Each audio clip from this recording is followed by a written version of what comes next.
Hello, my name is Carmela. I am the owner of Design Lovingly, and I am so excited that you purchased one of my Meet the Teacher templates. This may not be the exact template you purchased, don't worry. The process will still be the same for cropping your photo. So the main point of this video today is to show you how to crop your photo and then also to show you how to change the font, the color, the size, and that kind of thing. So first we're going to start with the photo. That will be the most challenging part. So we're going to go ahead, and when you open up your template, it will look like this, and it will just have a little black circle right here. I have purposely hidden the frame for reasons that I'll explain to you later. So you're going to go, you should be able to see all the different pages in this document. You'll just have 3. And then you're going to want to click on this middle tab called Pages, okay? Layers, and then you will see the black circle right here.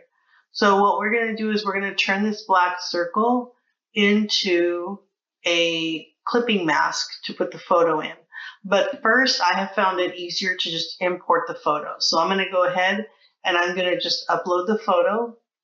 And I'm going to try to kind of informally resize it to where I think it will fit inside that circle pretty well. I think that's a good size. You don't have to, but I just find that it helps. All right, so I'm going to move this down to the photo. There's a reason why for that. And then I am just going to right-click this circle so that I can see the blue around it. Then I'm going to right-click and I'm just going to choose Create Clipping Mask.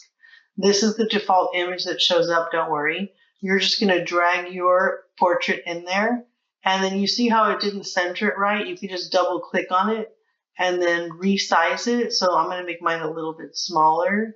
But you have to drag from the corners. You do not want to drag from the sides because it will distort the image. So just drag from the corners and maybe a tiny bit bigger. There. Okay. So that looks good to me. So I'm going to go ahead and click off of it. And now the clipping mask, you'll see here, it's relabeled clipping mask. That means that they changed your photo shape to the shape of that we had. Now to do the frame, I'm just going to click the visibility like this, and it should directly be on top of your circle. So if you needed to, you could kind of adjust it to make it a little bit bigger or smaller. But the way I set it up, you shouldn't need to do that. So that's how you're going to add your photo and the frame on top. And then to change the font, you're just going to click whatever font you want to change. Maybe you don't like this font because there's no capitals in it. You can go ahead and scroll through. Template has a whole bunch of fonts you can choose from. I have put a couple in here that might be good substitutes. One of them is called Family Times. And one is called Imagine. So here's the Imagine font. You might like that one better. It does have capitals. And another one, Family Times. You might like that one better. So you just are going to choose the font that you like. If you wanted to change the color, so let's say that you don't like the white, you could also bold it if you think that it's not dark enough, you can bold it.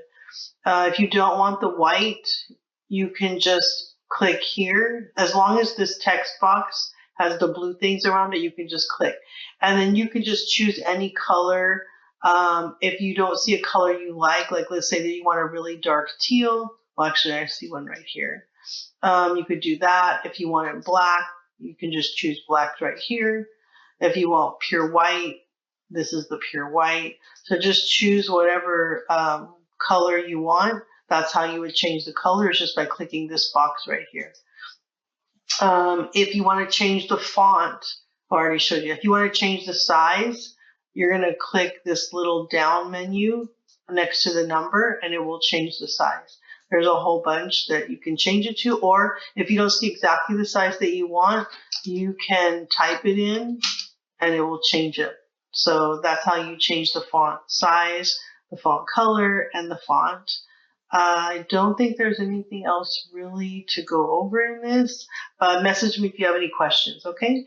Thank you so much, and I hope this helps you to have a seamless experience.